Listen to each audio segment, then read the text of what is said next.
আমি খুব অবাক হয়ে গিয়েছি। গত পরশুদিন একটা হাদিস পড়ছিলাম সকালে। আমি হাদিসটা পড়ে আমি একটু অবাক হয়ে গিয়েছিলাম। আল্লাহ তাআলা যখন এই পৃথিবী তৈরি করলো, যখন পৃথিবীটা আল্লাহ তাআলা তৈরি করলো, তখন তিনি হাদিসে আছে যে উনি শনিবারে পৃথিবীটা তৈরি করলেন। পৃথিবীটা তৈরি করার পরে পৃথিবীটার মধ্যে কম্পন শুরু হয়েছে, কাঁপাকাঁপি শুরু হয়েছে, কাঁপাকাঁপি শুরু হয়েছে পৃথিবীটা। যখন পৃথিবীটা কাঁপাকাঁপি শুরু হয়েছে, তখন আল্লাহ তাআলা কাঁপাকাঁপি বন্ধ করার জন্য পাহাড় বসিয়ে দিলেন। প্যারাক শুরু রবিবারে। আপনারা জানেন শনিবারে হচ্ছে পৃথিবী তৈরি করা হয়েছে, রবিবারে পাহাড় পর্বত তৈরি করা হয়েছে। প্যারাক স্বরূপ তৈরি করেছেন। প্যারাক তৈরি করার পরে পৃথিবীর আপনারা জানেন পৃথিবী নিজের অবস্থা পায় 650 পার আওয়ার, প্রতি ঘন্টায় 650 কিলোমিটার বেগে মুভ করে। আপনি চিন্তা করতে পারেন পৃথিবীতে আমরা গাড়ি চালাই 100-150, এবং আমি কিছু আগে চায়না গেছিলাম। চায়না যে বুলেট ট্রেন আছে সেটি চলে 350-400, 650 এত স্পিডে চলে এটি পৃথিবীটা।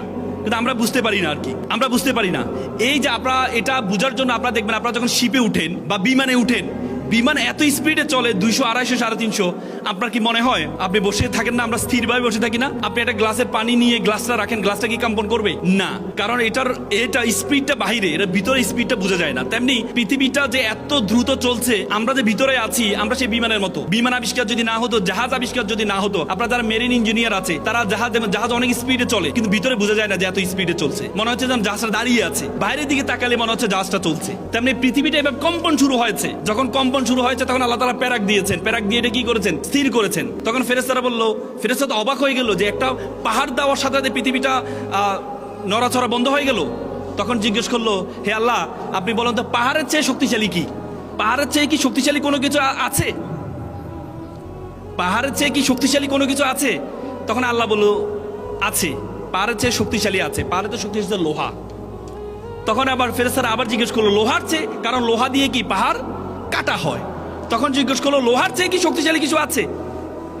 তখন আল্লাহ বলল, নাম আছে। সেটি কি? আগুন। কারণ আগুন দিয়ে কি হয়? লোহাকে কি গলানো হয়। তারপরে ফেরেশতারা আবার কিউরিসিটি হিসেবে জিজ্ঞেস করলো, হে আল্লাহ, আগুনের চেয়ে কি শক্তিশালী কিছু আছে? তখন বলল, কি আছে? পানি। মা, পানি। কারণ পানি দিয়ে কি হয়? আগুন নিবানো হয়। এরপর আবার জিজ্ঞেস করলেন, পানির চেয়ে কি শক্তিশালী কিছু আছে? তখন আল্লাহ বলল, নাম রেহ। রেহ মানে কি? বাতাস। কারণ বাতাস দিয়ে পানিকে যে জলোচ্ছ্বাস তৈরি হয়, বাতাস। তখন ফেরেশতারা আবার জিজ্ঞেস করলো, হে আল্লাহ, শাইয়ে আসাদ মিনাল রেহ, মানে এটার চেয়ে কি শক্তিশালী কোনো কিছু আছে? তখন আল্লাহ বলল, নাম ইবনা বনি আদম।